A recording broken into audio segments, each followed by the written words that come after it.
السلام علیکم ورحمۃ اللہ وبرکاتہ۔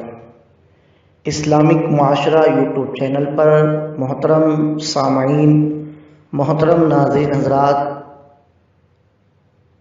قربانی کے مسائل کے بعد اب ایک نیا سلسلہ روزانہ کا شرعی سوال جواب شروع ہے۔ آج ہمارا جو سوال ہے وہ یہ ہے: بوتل سے منہ لگا کر پانی پینا کیسا؟ پینے کا پانی عام طور پر بازار میں بوتل میں محفوظ کر کے فروخت ہوتا ہے۔ لوگ اپنے گھروں میں بھی پانی کو بوتل میں جمع کر کے رکھتے ہیں، اور بہت ساری چیزیں، ڈرنک، سوڈا، شربت وغیرہ بوتل ہی میں ملتا ہے، تو کیا اس سے منہ لگا کر پانی پینا جائز ہے؟ اور جو حدیث میں ہے کہ مشکیزے سے منہ لگا کر پانی پینا منع ہے، تو کیا مشکیزہ اور بوتل ایک ہی حکموں میں ہوں گے؟ جواب سماعت فرمائیں۔ پانی پینے کے آداب میں سے یہ ہے: پانی گلاس، کٹورے وغیرہ میں نکال کر پیا جائے۔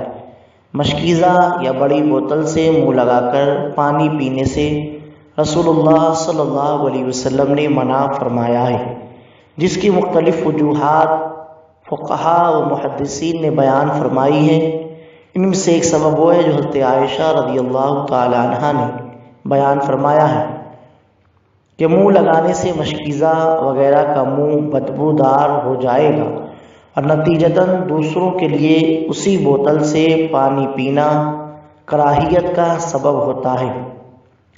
اسی وجہ سے فقہاء و محدثین نے ایسا برتن جس میں کئی لوگ پانی پیتے ہیں، یعنی اجتماعی برتن سے منہ لگا کر پانی پینے کو مکروہ قرار دیا ہے۔ ممکن ہے کہ ایک نے منہ لگا کر پی لیا تو دوسرا دیکھے گا کہ یہ منہ لگا کر پیا ہے تو وہ نہ پیے گا، اس لیے اگر ایک برتن سے کئی لوگ پانی پیتے ہیں تو اب نہ پیے، اور اگر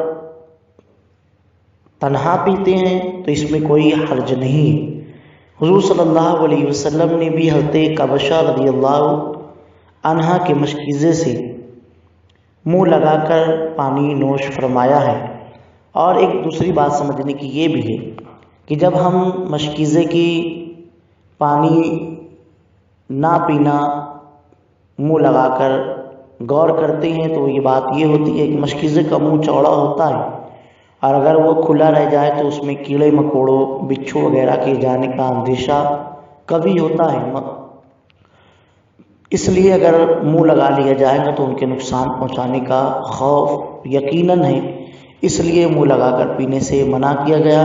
اس کے برخلاف آج کل جو بوتل وغیرہ آتی ہے تو بالکل صاف ستھری ہوتی ہے، اور اس پر اس طرح سے کوئی جانور کا خوف بھی نہیں ہوتا، تو اس صورت میں اگر خود کے لیے خرید لیا ہے تو اس سے منہ لگا کر پینے میں بھی کوئی حرج نہیں ہے۔